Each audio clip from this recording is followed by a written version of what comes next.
নিষেধাজ্ঞা দেওয়া হয়েছে ডেফিনেটলি যে এই অশান্ত পরিস্থিতির কারণে।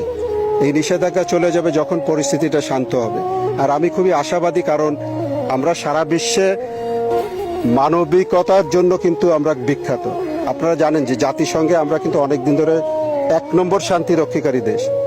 আর এটা অর্জনের পিছনে যে সমস্ত গুণাবলী আছে তার ভিতর অন্যতম হলো যে আমাদের এই মানুষের প্রতি দরদ এবং সহনশীলতা। আমরা কখনো মানবাধিকার লঙ্ঘন টঙ্ঘন এই ধরনের কোনো অ্যাক্টিভিটিস বাংলাদেশ সেনাবাহিনীর নাই, এটা আমরা গর্বের সাথে বলতে পারি। তা আমরা হার্ড লাইনে গেলেও এমনভাবে যাব আমাদের পরে কেউ চাপিয়ে নিলে আমরা কখনো কোথাও হার যাই না। দেশের ক্ষতি করছে, দেশের জনগণের ক্ষতি করছে, সেটাকে রোধ করতে যায় যদি আমাদের একটু শক্ত অবস্থানে যেতে হয় অবশ্যই যাব, বাট সেটা আমাদের প্রাথমিক লক্ষ্য না। আমরা শান্তিপূর্ণভাবেই সবকিছু সমাধান চাই।